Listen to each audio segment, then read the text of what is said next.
What's going on, people? It's your man the YB back once again. Big shout out to my doggy Paul Shaw for coming through and boosting up the coin. So you see my last video, Maximus Danelius Dubois pulled out, and I ain't gonna lie to you. Obviously you've heard by now, Martin Bakole is stepping in. Bash! This is mad. At the time when the news came out, yeah, I was negging out. I was like, come on, man, come on.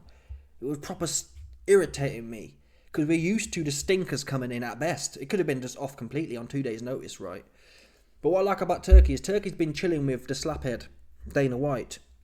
And Dana White's good at this. If a fight flops, someone doesn't make weight, bash, he's got something ready there. And Turkey hit them, he followed them Dana White bars, and he's come through with a banger. This for me is equally, I'd argue, possibly more interesting, especially from where I was coming from. I was coming from Dubois going straight through him. So it was relatively little interest. But Parker now, and Bakole on 2 days' notice, that's, in my opinion, more 50-50 than Dubois versus Parker, right? A maximum fit Dubois and a maximum fit Parker, there's more spread there than there is between a 2 days' notice Bakole and Parker. I got it 50-50.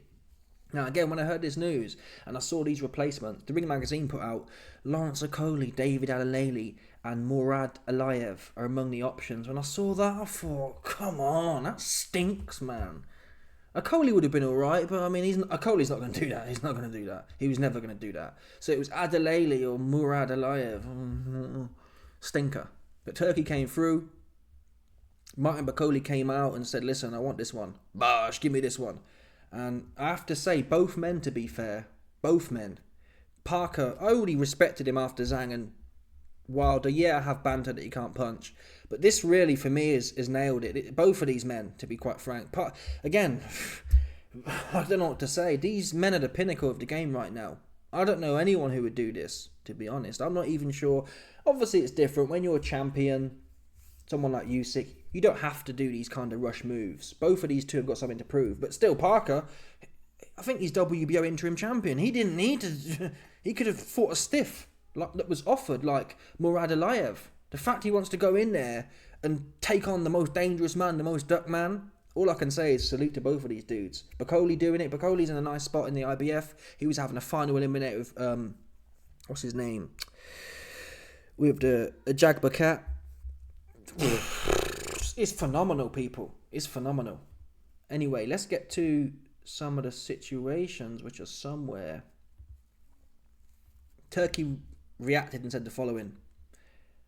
Turki Alalshikh's statement to the Ring regarding the stunning finalisation of Parker vs Bakole. He said the card of the century just got better. And I have to say, maybe not better, but it didn't get worse.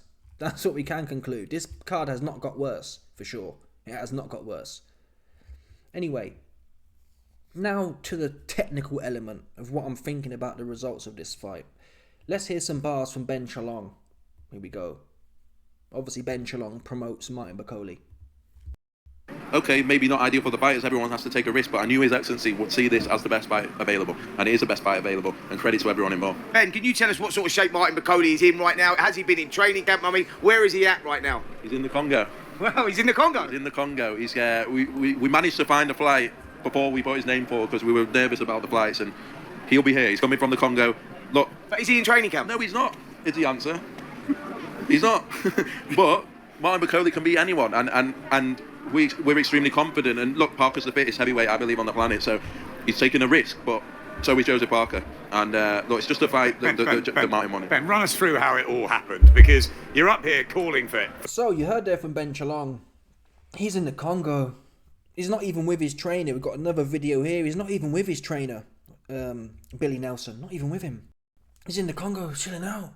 That's mad. That's proper mad, right? You have to respect Bakole here. It's one thing, we can all laugh at him, okay, he's the undisputed sparring-ness champion, which he is at this point.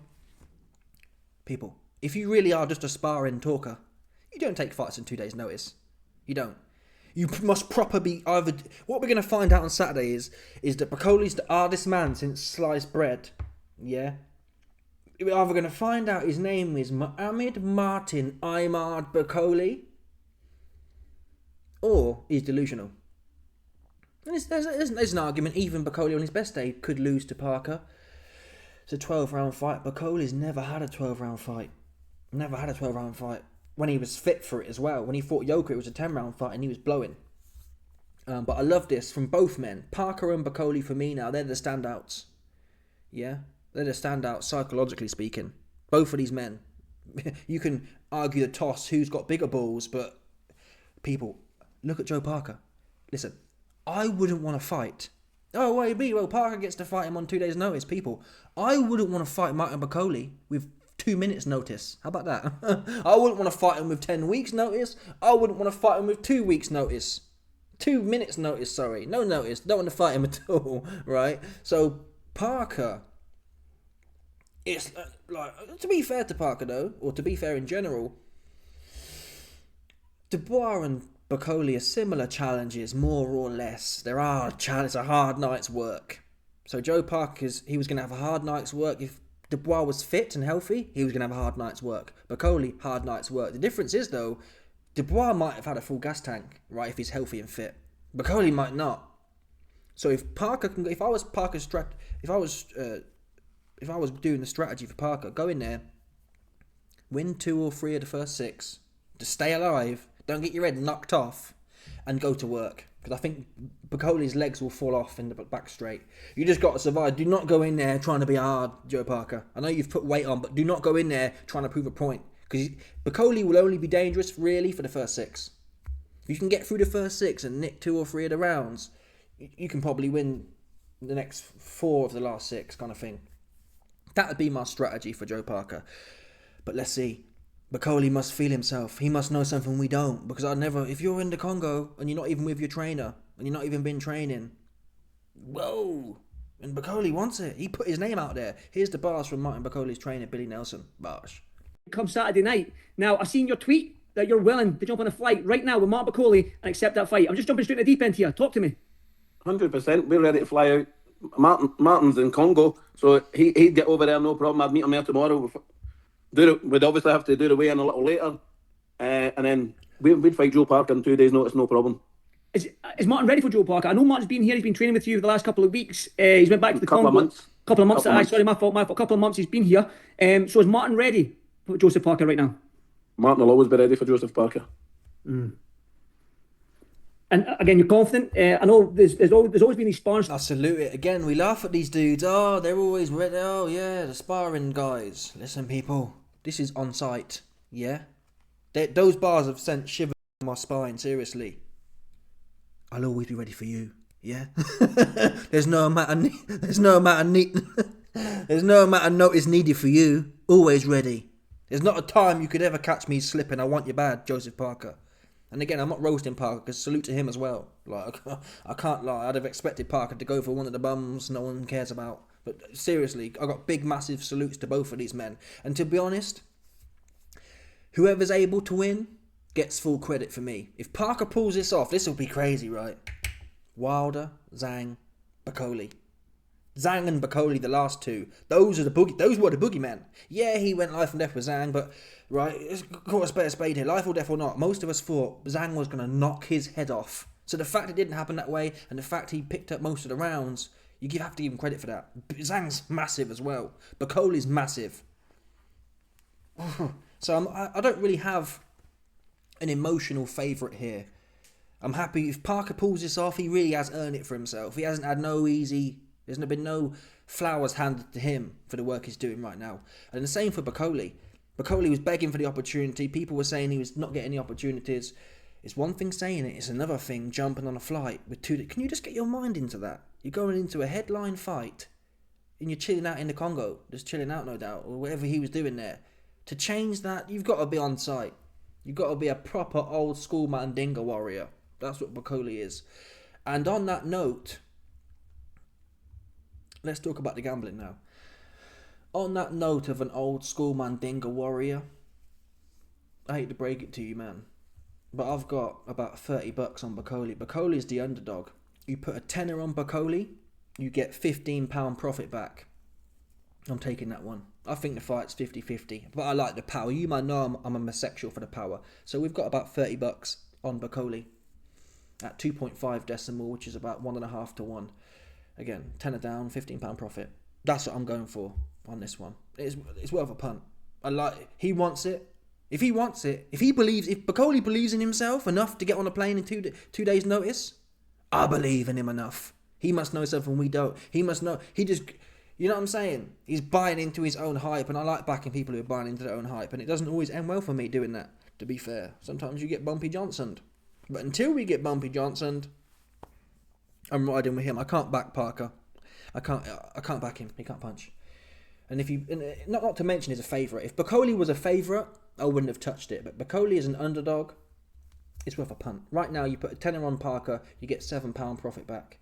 As an underdog, it's worth a punt here. I like the underdogs. You know that already. Chisora the other night was 2.5 to 1 underdog. I like the underdogs. That's the bottom line there. I also have noticed some value here. If you put a tenner on the fight going the distance, you get £20 profit back. That doesn't sound too bad to me. Why? That covers either man winning by points, which I can see. I can see Parker only wins by points, in my opinion. But Bakole might get a big lead, get a few knockdowns, and then fall off. A bit like the Yoka fight, really. The Yoka fight, he started really quick, battered him, and then won it in the end on points because he couldn't stop him, because he got tired. So I think there's some good value there. A tenner down, 2 to 1. A tenner down, £20 profit back. And that covers both men winning on points. The argument is, well, what would it be? He might spark Parker in a few rounds. He might, but on 2 days' notice, it's less likely. I'm not sure he's going to have to gas to, even in the Jared Anderson fight. I think Parker's more cute than Anderson. Anderson's a bit leaky-deaky. Parker can box better, and he's more defensively aware than Anderson. And even then, it took Bakole 5 rounds after scoring a knockdown in the first round. Parker's got experience going down too. He knows how to go down and get back up. And even if you look at some of Bakole's recent fights, I think, who was it? Anderson 5 rounds, Takam 4 rounds, Yoka 10 rounds, Sergey Kuzmin 10 rounds. So yeah, I'm going to put probably a tenner or another 20 on that as well. I think there's some edge there. But like I say, I'm not sitting here rinsing Parker, because I really do salute him for this. He didn't have to do this, and he's doing a gift for the fans. Yeah. Now, the last thing I'll say on this topic is, Bakole put a message out. I'm not going to play it, it's 3 minutes long, but he's just talking. He says, on my way to Saudi Arabia. Now, this is an hour ago, so he hasn't even left yet. Let's have a look. Flight time, Congo to Saudi. Oh my God. One stop. It's looking at 10 hours. Wait there. Flying time from Congo to Saudi Arabia. The total flight duration is 6 hours, 10 minutes. Okay. It's 6 hours, 10 minutes. So I'm hoping that Turkey's got the private jet out, which I'm not sure he has. Why am I not sure he has? It's 1 o'clock on Friday now, and he's queuing up for his flight. You'd have thought they'd been able to do it, maybe not last night actually. Maybe this is normal. I am hoping Turkey's given him a direct flight there, patterned him with the private jet. Because, come on, if there's ever a time to pull the private jet out, it's this time. He shouldn't be having to queue up and stop over and, you know what I mean, mess around like that. But anyway, that's here nor there. It is what it is. Martin Bakole got his chance, and let's see now. Talking's over. And even if he loses this, I'm not sure how it works, but he shouldn't lose his. If he loses this fight, this is for the W. In fact, tell lie. We've got some more leaked information somewhere. Here's the leaked. Where is it? Come on, man. Come on. Where was it? Bear with me, because I'm about to situation. Bakole was in an IBF final eliminator. Parker is the WBO interim champion. So I'm not sure what the belt situation was, but I'm pretty sure. Here we go. The WBO has confirmed that Joseph Parker will defend his interim WBO belt versus Bakole. Parker was originally set to lose the belt once he entered the ring against Danny Dubois to challenge for the IBF. So Bakole's IBF status should be, I don't know actually, but no, it should be as it is. So he's not losing that, and he shouldn't lose that. If, for example, he lost to Parker, he shouldn't then be said, oh, well, you're not in the IBF no more. They shouldn't do that, because this is a top fight. On 2 days' notice, so they shouldn't be playing with him like that. He deserves an opportunity against Parker and an opportunity to carry on with what he was doing with a Jagba. People, man. Fair play to Turkey, fair play to Bakole, and fair play to Joseph Parker. And just before we go, the last thing I want to show you, man, is there's a video here of Parker reacting. Here we go. Announce you're fighting Bakole. Oh, let's go! You see that there?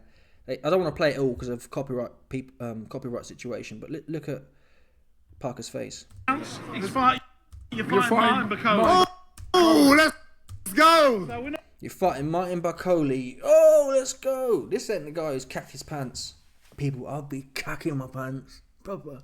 I don't want to fight him, man. Never. Not on 2 weeks, not on 10 weeks, not on 10 minutes, not on 2 days. Never. Don't want to fight. He's too big, man. He's too big. But Parker's gone in there with Zhang, who's a similar size. So, but to see this guy here, yes, I roast him. Yes, I have banter, but I do salute him. Seriously.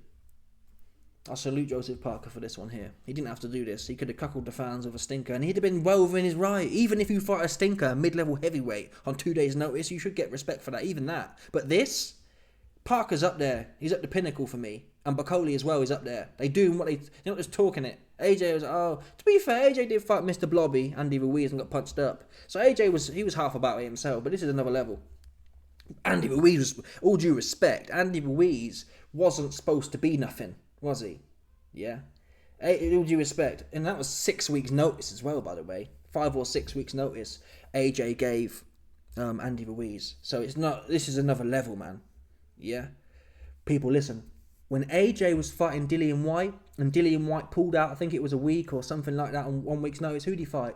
Oops. Bumlenius. Complete stifler, right? So AJ's not on this level. He's not on this level. Parker and Bakole are on another level of fighting us. Proper hard individuals. And I salute either, winner or the loser, man. I salute both of these two cats. This is old school. This is old school. Old school. This is the Anunnaki class right here, people.